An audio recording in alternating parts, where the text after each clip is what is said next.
Hello, everyone. Welcome to the People's Forum. We're a movement incubator and community space seeking to amplify the work of working class movements here and all over the world. We have all kinds of events from screen printing workshops to concerts to conferences, panels, you name it. And a lot of our events are hybrid. So, no matter if you are in New York City or somewhere else in the world, we invite you to follow our work on our social media and our newsletter and see what we are up to. We're very excited to be hosting tonight's book talk on A Century of Repression, the Espionage Act and Freedom of the Press. This book offers an unprecedented look at how the United States has weaponized the Espionage Act of 1917 to control information about and provide cover for its military and foreign policy. You can look at how Eugene Debs, Chelsea Manning, Edward Snowden, and of course, Julian Assange to see how it poses a threat to whistleblowers, government critiques, and journalists alike. This book is very important to us at the People's Forum because we understand the lens to which the United States seeks to protect its image of democracy while instigating military violence across the world at the cost of the well being of those brave people who seek to hold it accountable for its hypocrisy. We are also honored to be joined by the authors of the book itself. Ralph Engelman is Senior Professor Emeritus of Journalism and Communication Studies at Long Island University, Brooklyn, and Faculty Coordinator of George Polk Awards. He's the author of Public Radio and Television in America, A Political History and Friendly Vision, Fred Friendly, and the Rise and Fall of Television Journalism. Um, Carey Shenkman is a dear friend of the People's Forum. He's a constitutional lawyer and litigator focusing on freedom of expression, transparency, and technology. He serves on the panel of experts of Columbia University's Global Freedom of Expression program and consults on media rights issues before the United Nations and around the world. Tonight's book is available at the 1804 Books in person and online. The authors will be available after the event for a signing. So be sure to get your copy be sure to get your copy. Without further ado, I'll hand it over to Carey and Ralph.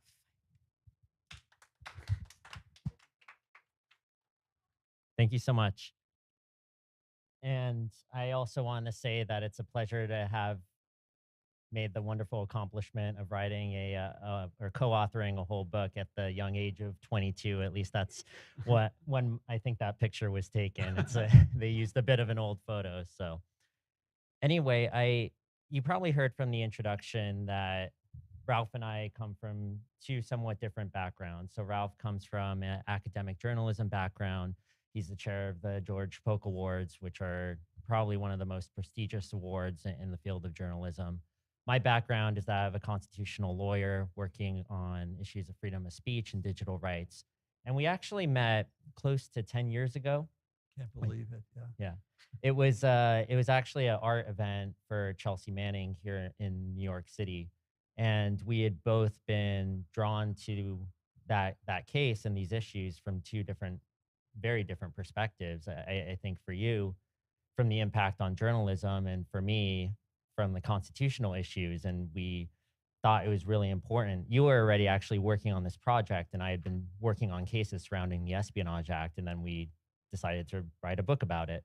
Right. I mean, as I think we'll, see as we discuss this further, this act it's been on the books now for over a century, and it intersects with so many important and problematic developments in American history.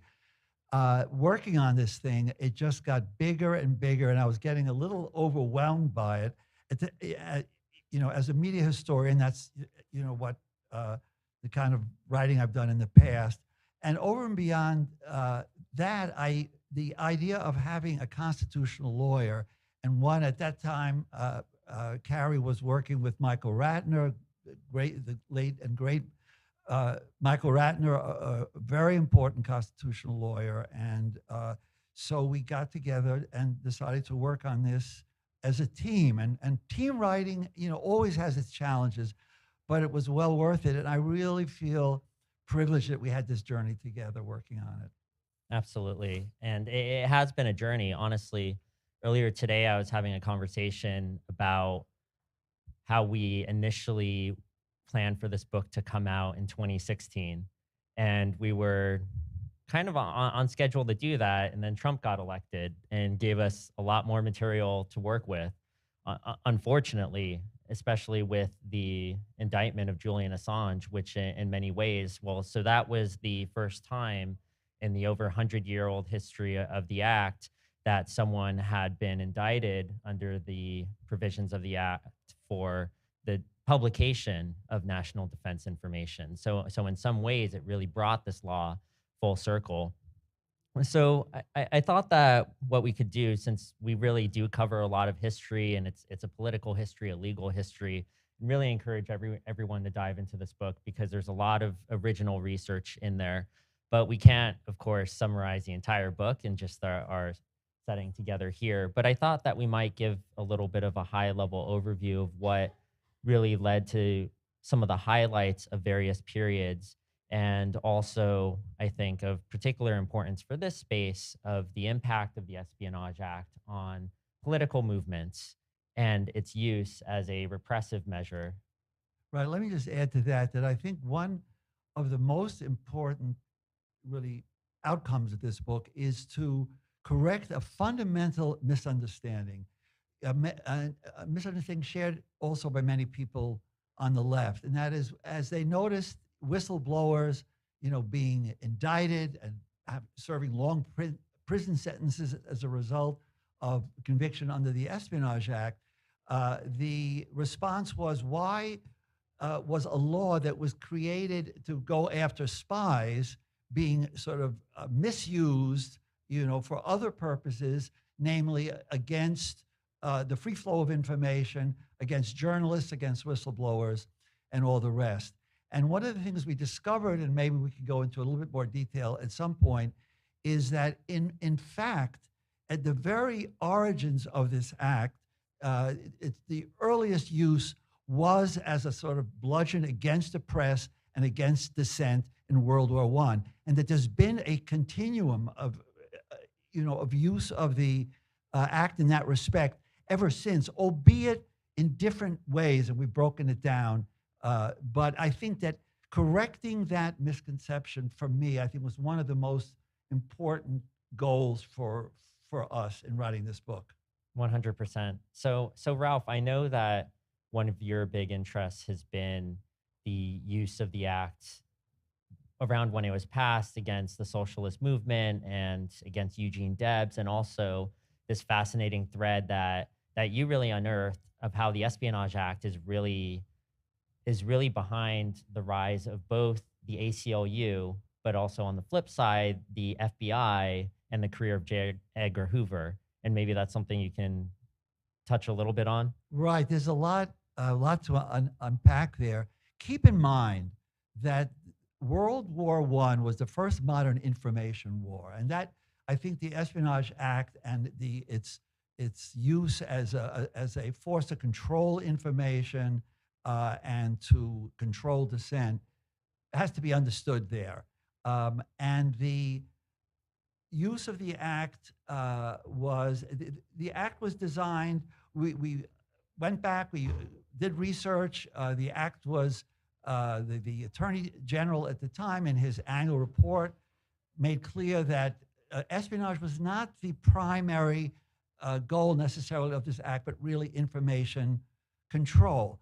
Now, when when the United States entered World War I, there was tremendous opposition to the war, and the draft was not going very well. And the military draft was reinstated after U.S. entry into the war. And the Espionage Act, among its provisions, was language saying that any action, any expression, leaflets, speeches, magazines, newspapers that criticized the war effort in such a way as to undermine the draft, that was a crime, and you could go to jail for 20 years. Now, to your point, in that period, the two strongest sort of organizational opponents of the draft and critics of U.S. entry into the war were the Socialist Party and the IWW, the Industrial Workers of the World.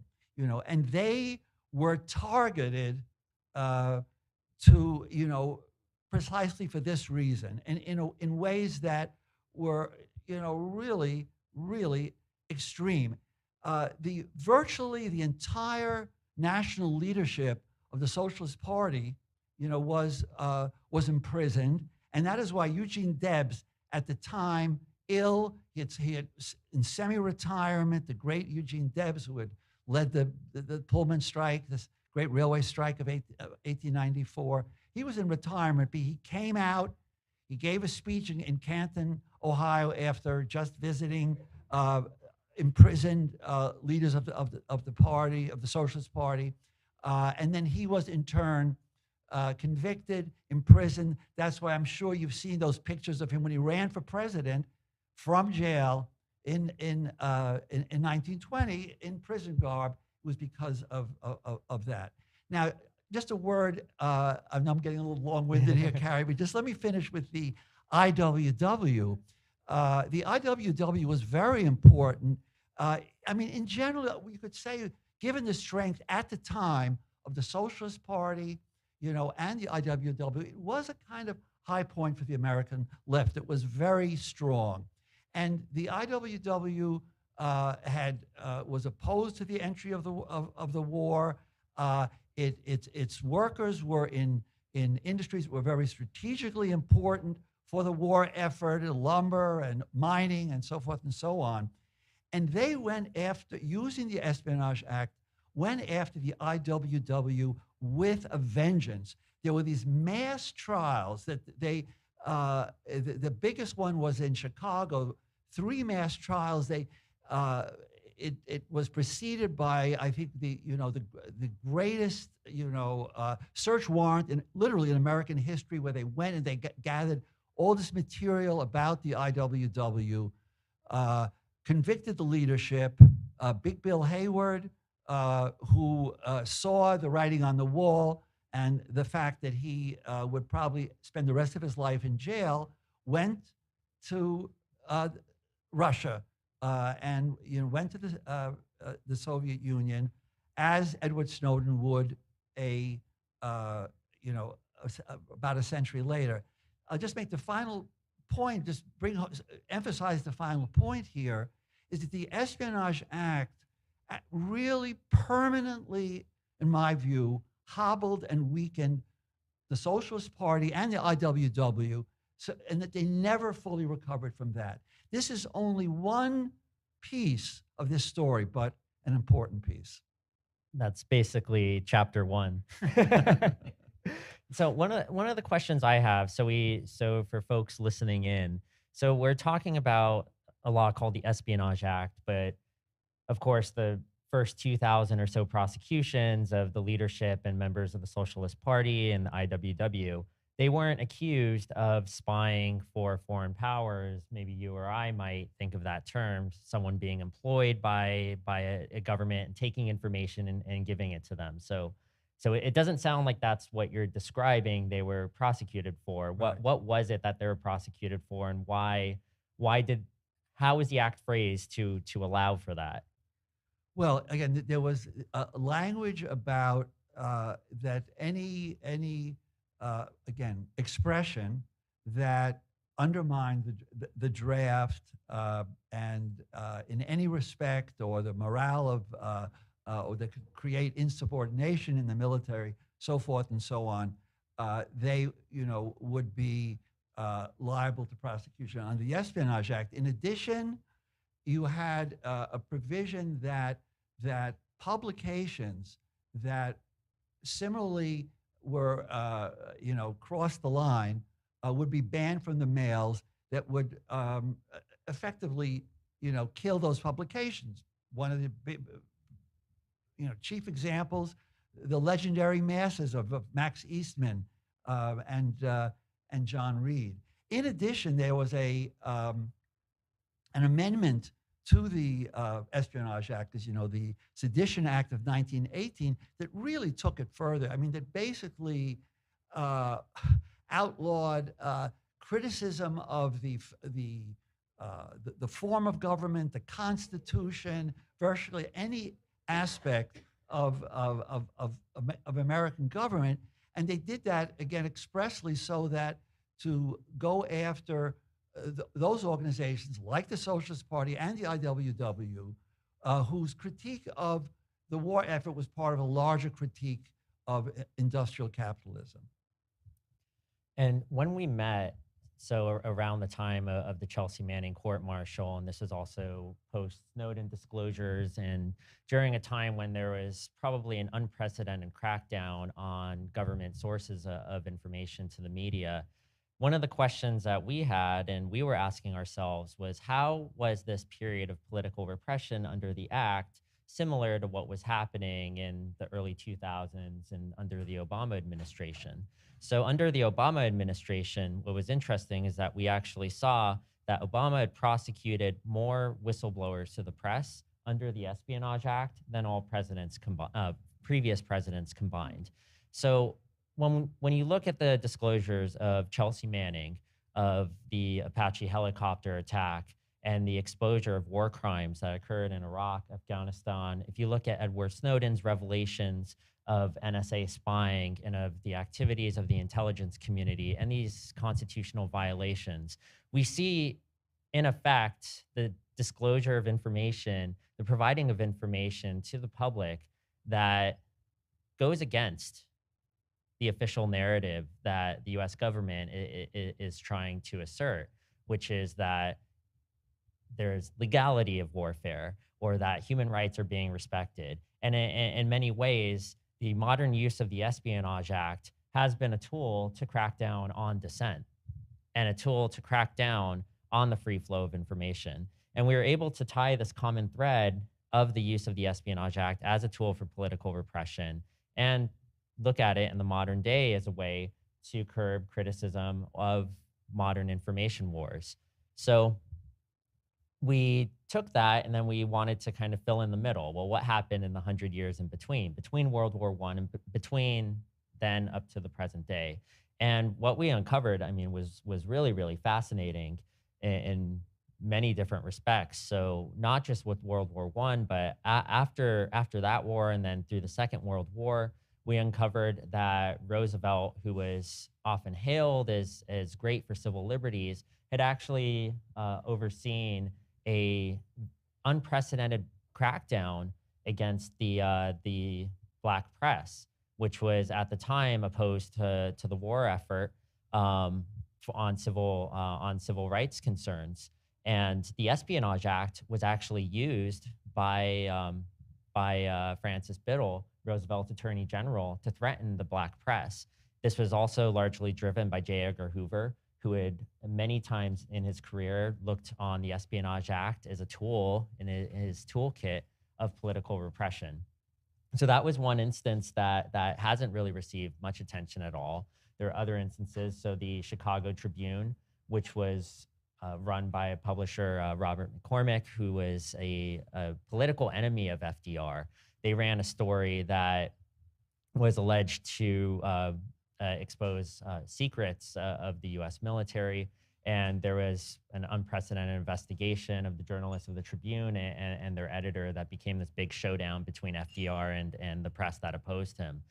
Just fast forward a few years later, we have the beginning of the Cold War and the rise of McCarthyism. And actually, we discovered that the Espionage Act was one of the key components that launched the career of Joseph McCarthy, because the Espionage Act was involved in a case involving a small left-wing publication called Amerasia. It was actually just probably like maybe 10, 15-minute walk from here on Fifth Avenue, but this tiny Asia-focused foreign affairs journal. And they were really respected within the kind of high levels of the State Department and the intellectual center of the Asia policy at the time, because they ran really in-depth analysis of political issues surrounding East Asia. But what happened was that there was basically an internal battle going on in the State Department at the time over the situation in China. And there were numerous folks working for the State Department who were providing documents to the press because they couldn't get their superiors to listen to them. But what happened was there was investigation by the FBI and the predecessor of the CIA, called the OSS, against the small journal to investigate who their sources were, and it led to this big crisis in the State Department, where the folks who were advocating for a different policy toward China were forced out and accused of being communists. And it was actually that case which got a lot of attention at the time, but that case actually launched McCarthy's career, because he started to publicly go after those diplomats, which were known as the China hands, and his famous speech in Wheeling, West Yeah. Virginia, that famous speech that launched, the McCarthyism. He makes reference to those Espionage Act cases, and especially John Service. Right. Right. And what we saw, and this became a common theme throughout a lot of these cases, is you had brilliant public servants. So John Service, I mean, he was considered one of the most brilliant Asia experts in the history of the State Department. And decades later, after he had been forced out, I mean, his career had been completely decimated by McCarthy. But he was called up at an event, I think in the 70s, and he got a standing ovation. I mean, they're brilliant folks like Dan Ellsberg. You have folks going to the modern day like Edward Snowden. I mean, who are truly brilliant. You listen to them speak. And Thomas Drake is another one. Yeah, and there's so many there's so many public servants who were not heard for their critiques, for actually trying to speak truth to power or provide information to the public that wasn't getting out, and they were ostracized for it and had their careers ruined. So I think one of our goals too was, in the case of Service, we found a lot about this, but also with some of the other subjects, was to really kind of show a human side to these cases too. I think there's a temptation when we're talking about prosecutions and legal cases. If there's a investigation or attempt at prosecution and someone's indicted, but then they're found innocent or the case falls apart, I think there's a temptation to see that as a victory. And maybe in a technical sense, legally, it might be. Like, for instance, Dan Ellsberg, who is the source for the Pentagon Papers, which was the famous study that exposed the lies of the US government in getting into the Vietnam War. Ellsberg was the source for the New York Times and other papers of that study. And it led to probably one of the most famous Supreme Court cases of all time, when Nixon tried to stop the New York Times from publishing the papers. It went to the Supreme Court, and the Supreme Court said, no, you can't block the Times from publishing that. And that was fundamentally an Espionage Act case. So that was celebrated. I mean, you go to any constitutional law textbook, it talks about that case as a big First Amendment case. But when we're looking at it, and we look at the attempt to later prosecute Dan Ellsberg, the source, in Los Angeles under the Espionage Act, and that case ended up falling apart. Like, he was about to spend his life in prison, but then it was exposed that Nixon's plumbers had broke into his psychiatrist's office and were tapping the phone lines of his lawyers and doing all this misconduct. So the case ended up falling apart. So it was this big victory. But when you look at what happened after the Pentagon Papers Supreme Court case, maybe the New York Times and Post published a few more stories, but the reporting trickled down and pretty much stopped, because even though the case had failed, the newspapers got the message that there was going to be a fight if they tried to push this. And with Ellsberg, his career was basically ruined after that. I mean, his former colleagues wouldn't even sit in the same room as him. So in some ways, sure, these were victories in a technical sense, but they impacted people's lives. And the Nixon administration, even after that case, kept investigating other newspapers. They sent FBI agents to this small publisher, you might know, Beacon Press, that was trying to keep publishing on the Pentagon Papers. And they were harassing small publishers on the left. And of course, the playbook of Nixon was repeated under the Reagan administration, repeated. We saw the most similar things happen again under the Trump administration. So just because cases fall apart doesn't mean that lives aren't impacted. I think the last thing I might say, Thomas Drake, who you just brought up, he was actually cited by Edward Snowden as one of his inspirations for doing what he did. But Drake had exposed evidence of waste, fraud, and abuse within the NSA and mismanagement of their internal programs, and was absolutely brilliant engineer within the NSA. And he was charged under the Espionage Act. The case ended up falling apart, but he had spent so many resources on his legal defense that he lost his job and had been struggling since after that, had to get a job at an Apple store. And I mean, this was, and not to say that, that's a bad thing for someone to work there, but for Drake, I mean, he was a highly decorated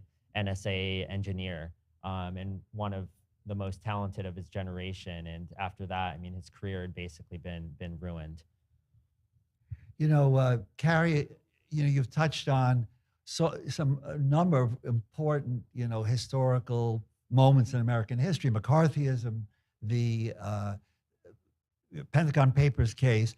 I just want to give people a sense of the structure, because it's interesting. This law gets used in different. The overarching, use of it is to control information, but the way it's done, so we break it down into three periods. The first period is the period of the two world wars, where there's a kind of direct targeting of the opposition, of the political opposition to the war efforts of those administrations.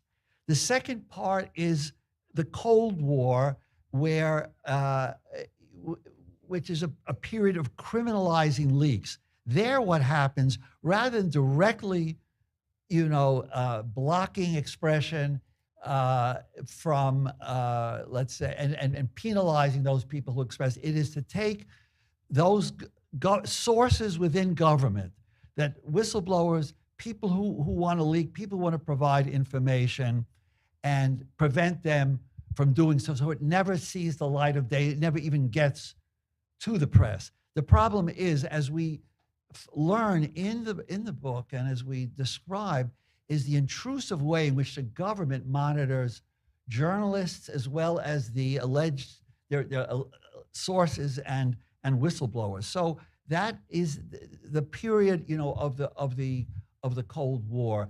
I mean, to give you just one example, when the NSA was established, its very existence, all right, was a secret. And there was a guy, a remarkable investigative journalist named James Branford, who decided to write a book, and he kind of poked around. He hung out in a parking lot, and he spoke to people. He also got a report that somehow that the Justice Department had written of improprieties on the part of the NSA, and they tried to use the Espionage Act to stop him from publishing his book. It wasn't successful. It was an attempt. Often it wasn't just a question in the history of this act of actual indictments, but it's that use, that threat of the government that is very critical. Like you say, it was critical during the Second World War, against the black press. So you have, again, targeting the opposition in the two world wars, criminalizing leaks in the Cold War period, and then in the period that includes the so-called war on terror, what we call policing digital journalism. That is taking, the new forms of digital exposure and information and criminalizing those as well. And I would like to, not maybe right away, it's a good place to end, but I think we need to take a kind of closer look at the Julian Assange case in this regard. And, Carey, is involved in that case. He spoke as an expert witness at the extradition hearings of Julian Assange in London. And I, for one, want to hear more about that experience and his views of the case later on. But I think we still have some other things that we want to talk about. Also, you raised that whole issue of really how, in the period in which the Espionage Act was first established, first passed and used, that you get the J. Edgar Hoover, both this repressive apparatus that developed by J. Edgar Hoover emerges, as well as the civil liberties movement. J. Edgar Hoover was hired, 22-year-old J. Edgar Hoover, in 1919 by the Assistant Attorney General, John Lord O'Brien, who was responsible for the Espionage Act prosecutions. And he rose within that department. Hoover was with the Enemy Aliens Bureau for a while. To cut to the chase here, one of the things we suggest is that Hoover's worldview and that much of his subsequent career can be understood by the context in which he really entered government, entered the Justice Department, viewing and with the Espionage Act playing such a prominent role, so that he would equate, dissent with treason. And already there is a kind of a straight line from his early experiences there to the Palmer raids afterwards, which were really the Hoover raids. He organized the whole thing. He's already targeting the black press, as Carey has pointed out, and black organizations in World War I, as well as World War II. Now, conversely, this is when Roger Baldwin, who really establishes the American Civil Liberties Union right after the war, also in response to the Espionage Act, launches his career. And he was originally a pacifist, anti-war, and when he saw that those who were critics of the war were being prosecuted and jailed, he sort of shifted gears and saw that the struggle around civil liberties would be instrumental in terms of war criticism and social change in general. So you have these two figures who their careers are in part launched, by or a response to the Espionage Act. The other thing I'll just say briefly that we go into in more detail is that in this period there is a kind of reorientation of the civil liberties movement in the United States. It's a pre-war civil liberties movement that was led by the free speech organization that was linked to the IWW, where the Free Speech League, in which they defended the right to strike, to boycott, to leaflet, so forth and so on. And that basically many of most of the lawyers and the civil libertarian identified with the movements they were defending. Now, after World War I, there's a kind of cohort of the progressives of establishment that gets worried about the extent of the censorship during the First World War, and they sort of pressure. It's a more complicated story, but they pressure Oliver Wendell Holmes, who had been basically upholding on appeal all the Espionage Act convictions, to break with the majority, which he does in the Abrams case. which and his dissent is considered to be an important milestone in the civil liberties movement. The one thing that we talk about is the fact that this part of this process, this recalibration of the civil liberties movement, was also a de-radicalization of the civil liberties movement. And Laura Weinreb, who's a law professor at Harvard, has written a wonderful book called The Taming of Free Speech. The book begins with a sentence, I think it's, civil liberties used to be radical. Yeah. And anyway, but I won't go further with this, only to say that we trace the civil liberties movement and its relationship to the Espionage Act throughout this whole period. And it's a very complex one, by the way.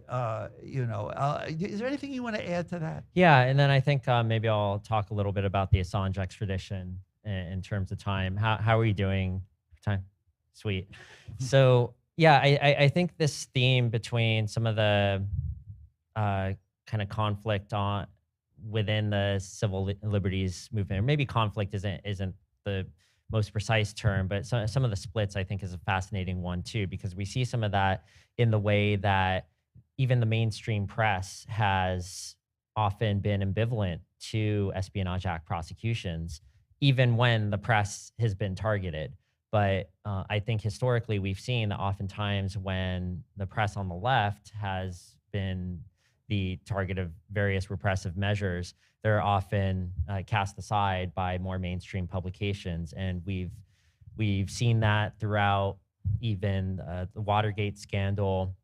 I saw that throughout the Cold War and the Reagan years. And we've seen it in modern times with the Assange case. So for instance, so I'll take a step back actually, since we want to talk about that a bit. So in 2019, we had known for many years that there was investigations and attempts to prosecute the Julian Assange for the disclosure surrounding the Chelsea Manning leaks for Iraq and Afghanistan and Cablegate, but they never materialized under the Obama administration. There's actually reporting that after all of the measures against Snowden and all of the pushback from the press, that Eric Holder and the rest of the Obama administration basically lost appetite for going after Assange and going after the press under the Espionage Act.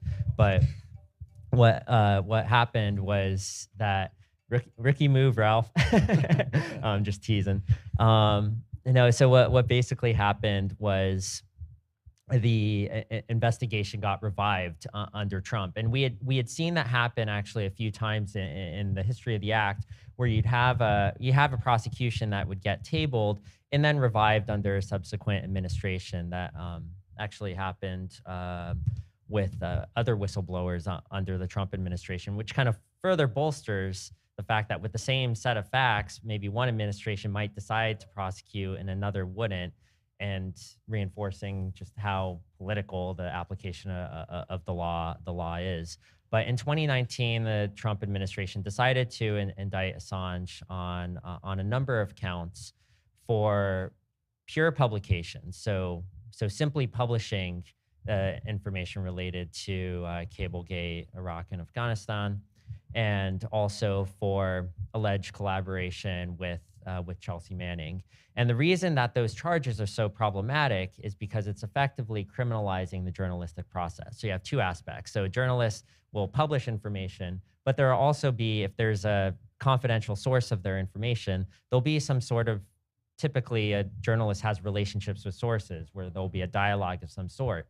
And what's alleged in that indictment is that the communications and even actions such as suggesting using secure forms of communication like Signal, et cetera, which journalists do regularly. Like you look on the Intercept's website, they say, here's our Signal contact, here's our Dropbox. I mean, this is stuff that's practiced by any respectable national security journalist. And journalists have relationships with sources. I mean, that's just the way the industry works. So this has been a fear for a long time that relationship would be viewed as conspiratorial, which is in effect the legal theory behind the Assange indictment, and a reason that now coalitions of free speech organizations have been united that that the extradition, if it were to go forward, would be absolutely unprecedented and would effectively criminalize national security journalism. So at the current moment, Assange, he's in Belmarsh prison in London. He's been incarcerated in various forms, either in the embassy or in Belmarsh, for over a decade now. And right now, his extradition was signed off by the UK government, but it's currently in an appeals process. And that's underway. So there's further briefing by the US government and also his defense. As Ralph mentioned, I testified for the defense on the political nature of the Espionage Act, because there's certain bars to extraditing someone. So if the US goes to the UK and says, hey, we're charging this person with a crime, can you ship them over to our country? There's, in most extradition treaties and agreements, there's prohibitions, and one of those are political offenses. So for instance, if there were a dissident, like say an example that I think Ben Weisner, actually Snowden's main lawyer, likes to use, if there were a Chinese dissident in the US and they were charged by the Chinese government for for sedition, and said, okay, we want you to extradite them, and it was clearly a politically motivated case. I mean, we probably wouldn't do that. At least I hope we wouldn't. I mean, I'm not really sure what our country is doing right now, but I'm hoping we wouldn't. But when you look at actually what's happening in the Assange case and what led up to it and the political context of how it was charged, I mean, that's really what it looks like in the flip side, that you have someone who exposed heinous human rights abuses and war crimes, and a decision was made at high political levels not to proceed with that prosecution. And on the same set of facts, the next administration decided to prosecute. And you look at the context around that, and it's really, I mean, it's really substantively a political prosecution. And that's not allowed under modern extradition treaties. So going to that point, that's one of the reasons it's especially important to hold that line, because once you start allowing these types of prosecutions of journalists, publishers, and members of the general public for exposing misdeeds of government, then how is that any different from what countries that we would normally view as repressive? How is that any different? Yeah, let me just underscore, think about it. It's remarkable that now this law can be used against someone who is not an American citizen, who is not residing in the United States. In other words, that the United States, under the Espionage Act, can go after any person or journalist or source that reveals, so-called national defense information. It's mind-boggling, I think, when you think about it. Yeah, and one thing I'll add too. So the most contentious, controversial provision of the Espionage Act that's invoked in these cases is Section 793E, which punishes the unauthorized disclosure of national defense information. And you might hear that and think, oh, national defense information, that sounds like some pretty important stuff. But NDI doesn't need to be classified. It doesn't even need to be closely held. It can include virtually anything, and there have been a number of court decisions that have upheld that. So there's really a lot of latitude to what can be prosecuted under the Espionage Act. And the other thing that I think, and maybe leading to some of our recommendations and conclusions for the book as we wrap up, and then hopefully can get some questions from the lovely folks who've come out, and thank you for spending your Wednesday night, thinking about these important issues. So some of the questions that come up are, well, okay, so all this stuff about the Espionage Act, why can't folks just fight this in court? Like, why can't Assange come to the U.S. and make a First Amendment defense or try to argue his case? And the answer is that trials under the Espionage Act are inherently unfair and stacked against defendants. I mean, in absolutely absurd ways. So there's basically no opportunity to argue about the purpose of disclosure or the public benefit of disclosure.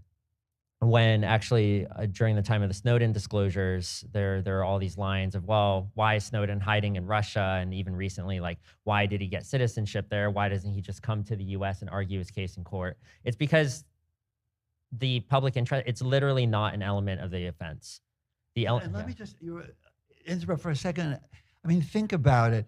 You know, Snowden revealed that the NSA was engaged, you know, in terrible violation of Fourth Amendment and other American rights. And this was a revelation for some, and there was outrage about it. And this has been the case, you know, in so many of these kind of leaks. And so, but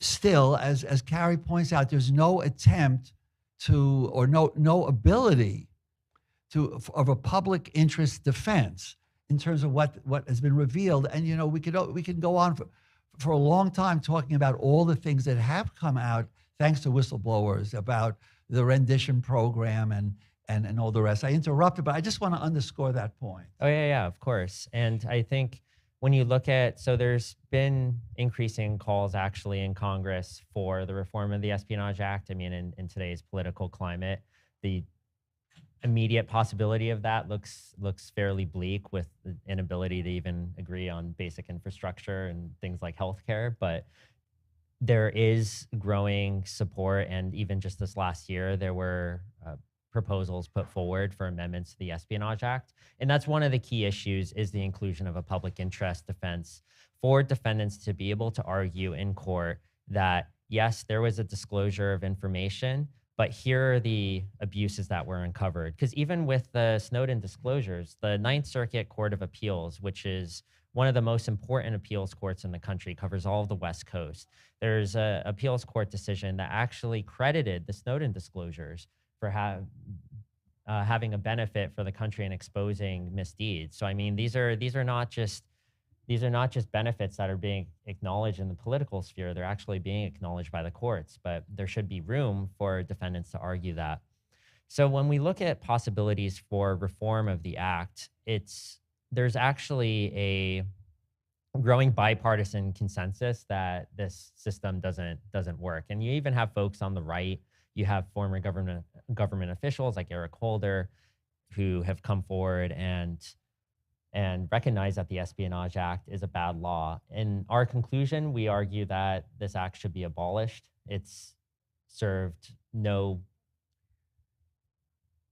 fundamental good. If nothing else, the same law should not address, you know, espionage, spying for another country, you know, and these other issues of, you know, classification of information and national security. Yeah.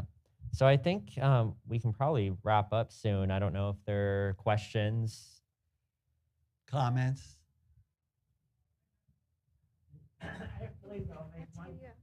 I'll make one comment, is that the issue of intimidation, or I would say it's beyond intimidation. I think it's beyond compliance. It's sort of co-conspirators with the government on the part of the media in this country. You know, for example, Ralph knows I worked at Deep Dish TV for many years, and we published 2 long series on the Iraq War.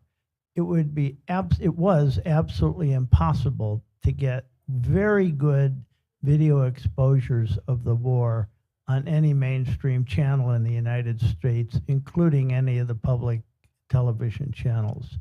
And so I think that the media plays a significant role in what they're willing to challenge and not challenge.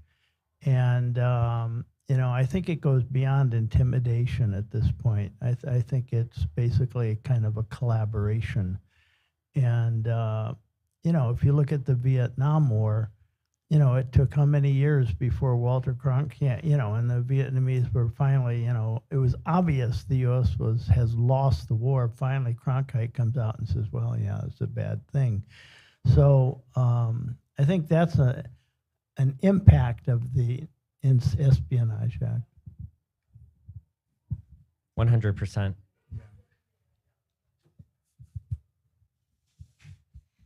We have one more question in front. Thanks for this very interesting discussion. I was wondering if you could talk a little bit about disclosures relating to classified information in particular. It sounds like what you're saying is that if there's public interest in the disclosure, that perhaps, well, I don't know what you're saying. The Yes, question is, that- how do you evaluate when public disclosures of classified information are in the public interest versus should be withheld, and who should be making that determination? Well, I want to hear from the lawyer in a minute, but I think that the jurors should be the one that makes that determination, but it should be part of the law. I mean, Snowden has said that were there a provision to make a case like that, he would return. The other thing too is beyond that, it seems to me that, and for others, critics of the law, that whether something is properly classified should be on the table as well, because there's such a problem of overclassification, and also related, to your question, something we point out, and something I think you're probably all aware of, that there is a tremendous amount of leaking of classified information that goes on all the time by high officials, by important institutions of government, whether they're trying to test the waters or put something out that makes them look good, or it seems all these presidents tell Bob Woodward all sorts of classified material. So there is a tremendous amount of hypocrisy, double standard, and there's around the magical words of classification, and this has to be addressed. I mean, you raise a good question, and there's no simple answer to it. In our recommendation at the end, we don't provide a blueprint for what new legislation should be, but the issue of public interest, of evaluating that the value of the information that came out, should be important. Overclassification as well. Anything you want to add to that? Yeah. I actually do want to take a little step back from what you said about juror review, because I think there's a component for the question too, from kind of a litigator hat, of this question of how you deal with the question of classified information. This is a debate in reform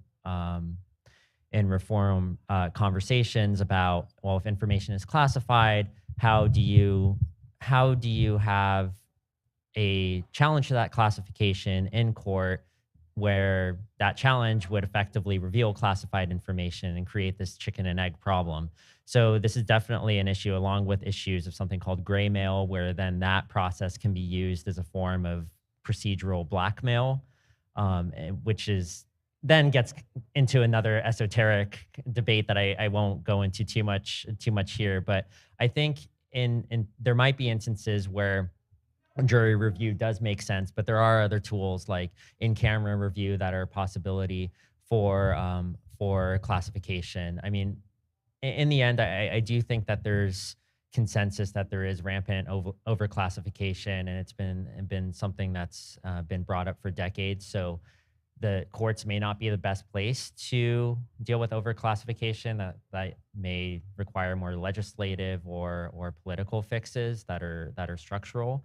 But within the courts, there certainly should be some tool to at least examine the propriety of classification, and there should be a flexible approach that actually addresses that without just also giving it all to one side and saying, okay, well, if it's classified, we won't even touch it, because then that is just too blunt of a response. So I hope that answers the question, but then we can speak a little bit more afterwards. Any final questions or comments for our guests tonight? Oh, amazing.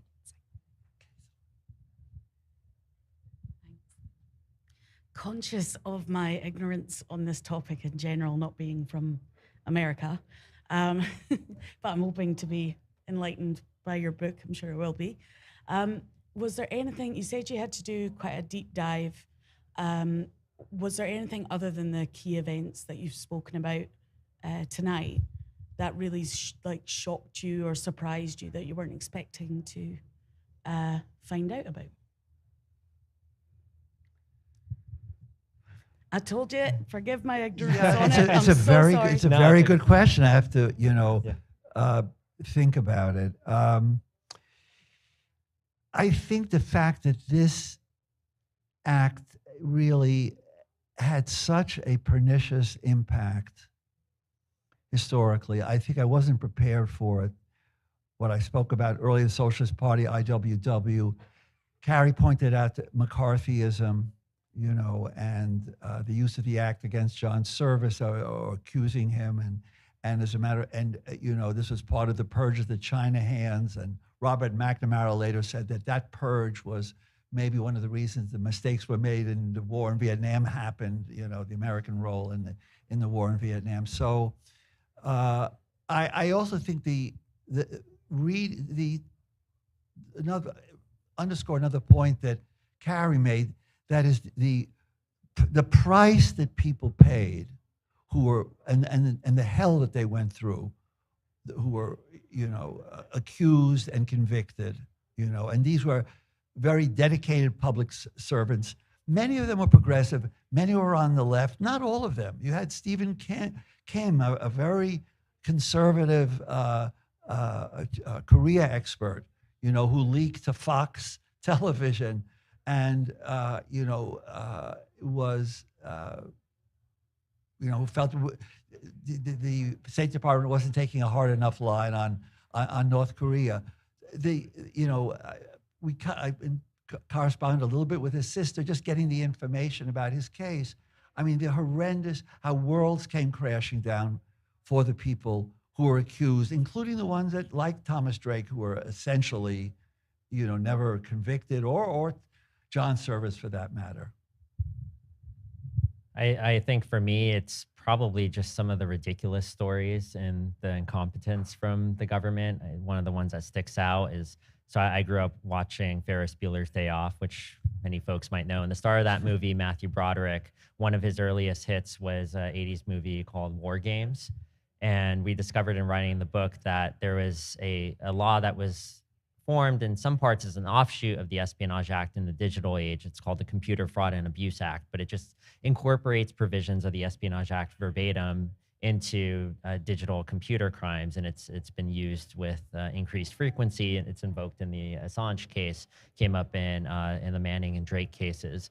But actually, in doing this research and looking through original sources and looking through congressional records, Congress actually, congressional committees actually cited the movie War Games as a impetus and motivation for passing the CFAA, because Reagan at Camp David saw War Games and got really freaked out and was like, oh my gosh, can a teenager hack nuclear systems? And then goes to his security meetings and says, oh my gosh, I saw this movie, you need to, and he was of course used to be an actor, you need to check this out, we need to pass a law. And then after that, Congress has, they start to push legislation, and War Games is literally cited in the committee notes. I'm not making this up. So I mean, it's these stories, and when you couple it with the impact this has on people and the lives that are ruined, it's funny on one hand, but also truly scary and harrowing. And I think really just